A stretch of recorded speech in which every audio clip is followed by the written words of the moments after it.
really what matters is I'm coming back to something.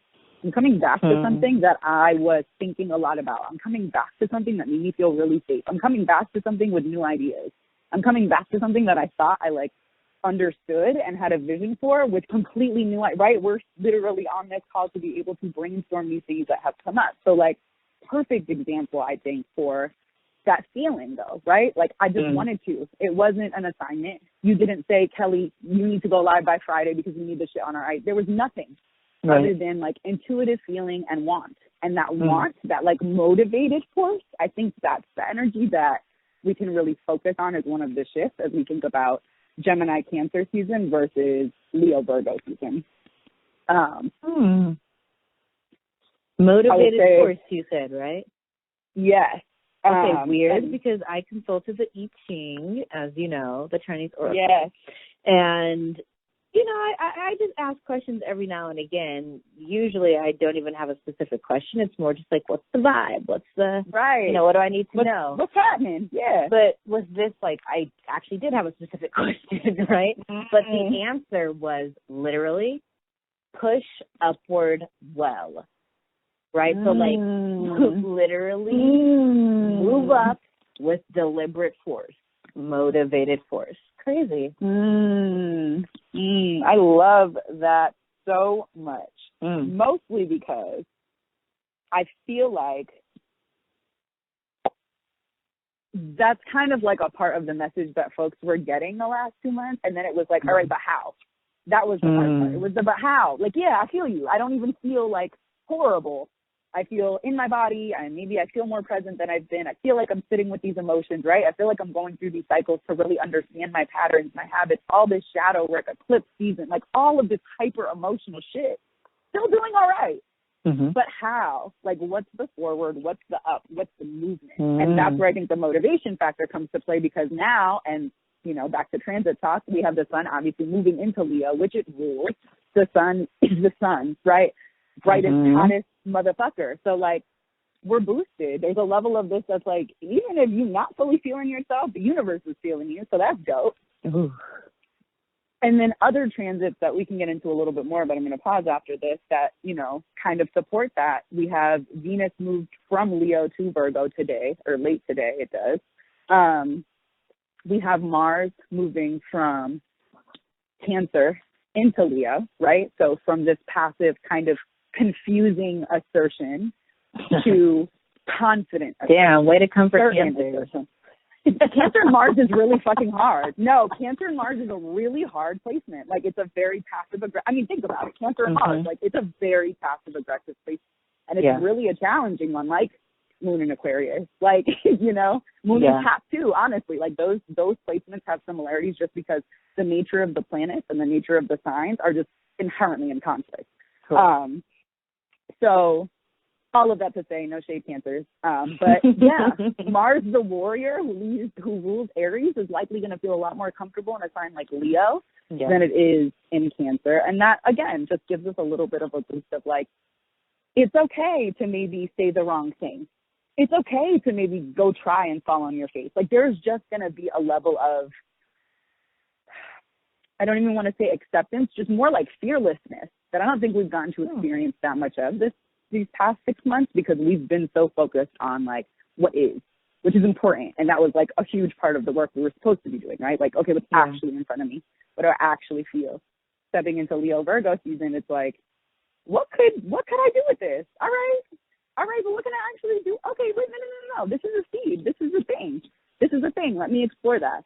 Maybe I should just try this. I kept saying I was going to try it, or I watched mad videos in the last 2 months. Why am I not just going for it? Like, it's that kind of moment, a bit of a tipping point, I guess, that we can think about as we step into this fiery Leo season. We can get into a couple more of the accompanying transits, but I will pause there for any thoughts or reflections. I said a lot. Yeah, but I was following the whole time. No worries. I think everything that you said thus far about the sort of placements that we were currently experiencing and what we might have to look forward to, or what might be sort of percolating right now, resonates with me, at least.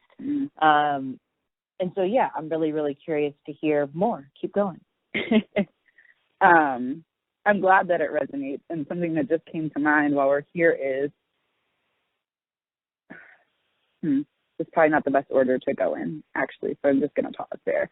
Okay. So I'm going to stick with inner planets before we get to this deeper transformation. And when I talk about deeper transformation, I'm going to tap into Pluto, Neptune, Jupiter. Ooh, good.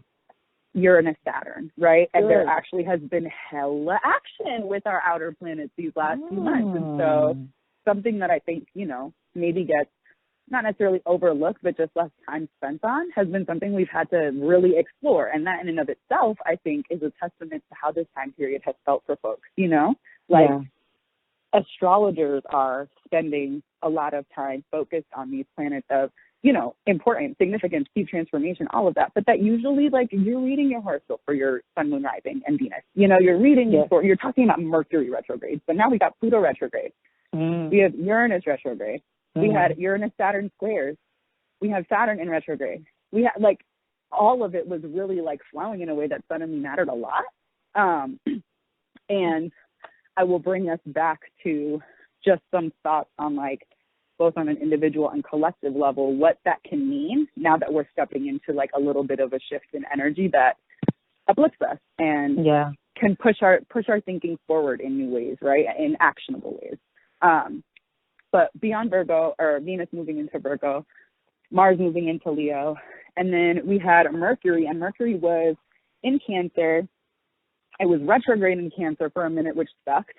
And it's moving into Leo on the 28th, so at the end of the month. And so,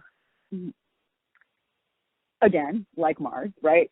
Now thinking about communication, it's like, well, maybe, and I talked about this on the live that didn't get saved, but I do think this is important because I talk a lot about grace. We talk a lot about grace, and I love that. I think it's so important. I think, you know, a lot of us don't still, you know, have to practice consistently giving ourselves grace, let alone others. That said, this Cancer to Leo, Mars to Leo, Venus to Virgo, to me, and we'll get into this a little bit with Pluto as well, Uranus too, but like these more intimate, insular planets, it's a lot about like, okay, I can give you the grace to say, I'm proud of you for acknowledging that you have to get your shit together, but I can only do that without seeing any movement for so long.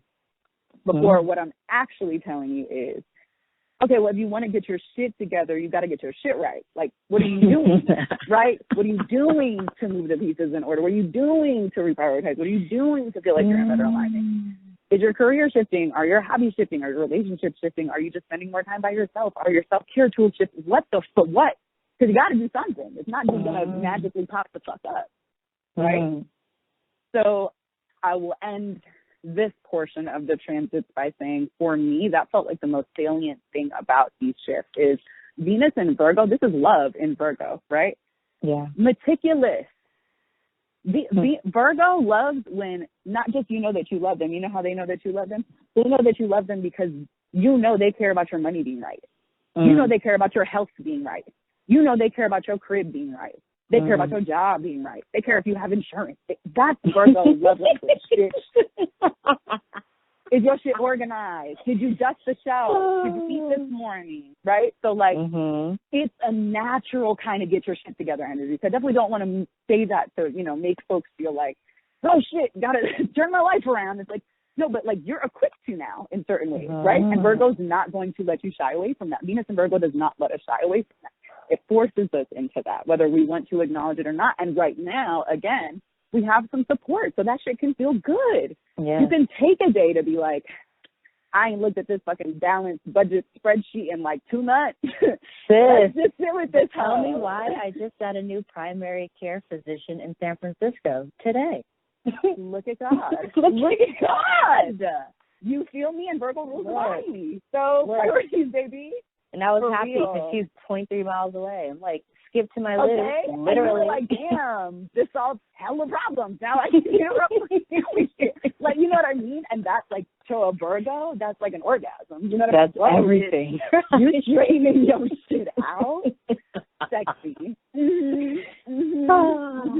Wow. So I'm excited for that because what a great example. Like, it matters. That's really the key here is, like, the things that you're being called to do or shift are important. They provide us stability and security. They provide us foundations to be able to cultivate deeper abundance, right? Like, we need those. That's why Virgo doesn't let up, because Leo is like, what do I want? I want it this way. I want it this way. I don't really, I want to do the right thing for the most part, but does ego get in the way? Yes, that is my pitfall. So I still want it this way, and I really want y'all to figure out how we're going to do it this way. Virgo is like, what's the right way? Because we're doing this shit the right way. Oh, no. Everybody shut the fuck up. Where's the manual?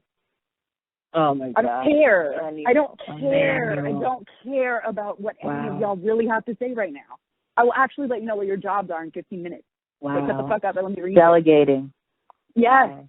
But what is, right? Like, literally stepping into, like, okay, what the fuck we got to do here? Which we've been in this time period, to then be able to be like, oh, but in order to really address what is and move into what could be, what should be, what I want, deeper alignment, whatever, you have to do something. Yeah. You just do. And so a lot of this fiery energy will help. The Virgo energy will definitely help. And then obviously after Leo season, we'll be in Virgo season. So just putting this out there that we're going to have these kind of like stepping stones of diligent, disciplined energy that is critical, that is adaptable, that is not satisfied easily. And that's important. We're not letting ourselves bullshit. Cancer season lets you bullshit, but that's why you got to keep time. Because Cancer season lets you bullshit, but it's not fun bullshitting. It reminds you that the longer you bullshit, the longer you got to go through these fucking cycles of fucking emotional warfare, right? So, like, it's not that it's pleasant, but Cancer makes space. Cancer nurtures. Cancer holds you, right? Cancer understands the spectrum of emotions are what makes us human.